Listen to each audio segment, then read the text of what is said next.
I hear a lot of times when people are looking for turnkey providers to buy turnkey rental properties from, that they want a turnkey provider that has a vertically integrated property management. Vertically integrated meaning in-house. So the property management company is part of the turnkey provider company. And this always catches me off guard because it started me thinking for a while. I was like, okay, wait, is that accurate? Like, is there, okay, what's the particular advantage for that? So I've thought a lot about this over the years and looked at various turnkey providers that have both, or that have either in-house management or they are contracted to a third-party property manager.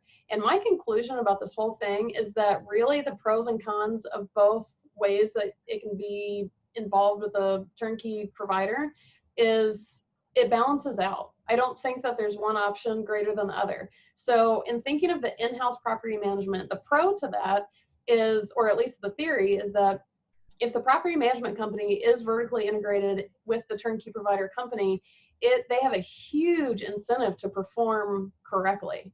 Because if you think about it, turnkey providers work with investors, investors buy multiple properties, they want an investor's repeat business. So the only way that's going to happen is if the property manager functions in such a good way that they want to buy more properties from this company. If the property manager completely drops the ball, do you think they're going to want to buy from that turnkey provider again? No. So there's a huge incentive there. And I think that's what a lot of people are focused on when they say they want a turnkey provider with vertically integrated property management.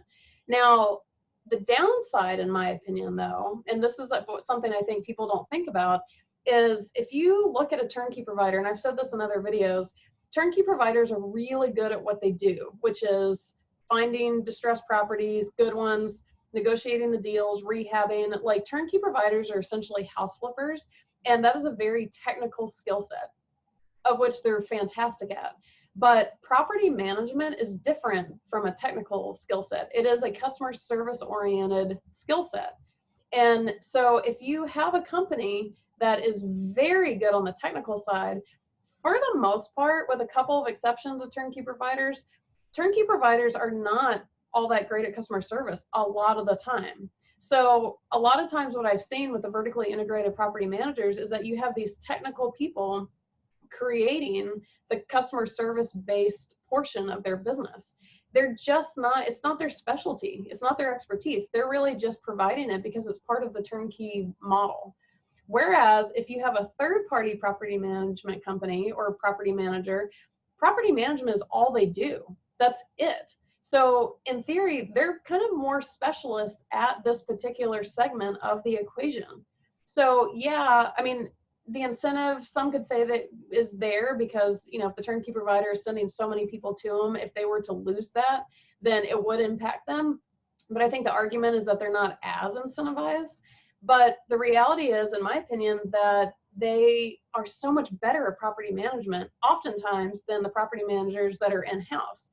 And that's not to say you should go with third party either. I think when you balance it out, the pros and cons of the in-house vertically integrated property manager and a contracted third-party property manager, if you fill out the pros and cons list, to me, it balances out 50-50. So for me personally, I'm not going to make my decision on what turnkey provider to work with based on the structure of their property management company. I don't care where the company comes from. If the property management company or the property management side is fully functional, because that is the absolute most important part of the equation. Is you can buy the best property on the planet, but if it's not managed properly, you're toast. So I don't care how it happens. I just want to make sure the property manager is legit. And a caveat to all of this, once you own a turnkey rental property, you can change property management at any time. You're the owner of the house. You're not contracted to the manager that comes with the property. So all else aside, you can fire any property manager you want and hire a new one. So, you know, there's that. But as far as like in-house versus third party, I don't think it should in any way be the basis for which turnkey provider you decide to work with. I think there's a million other factors that you should consider, and, you know, just, you can take it as it is.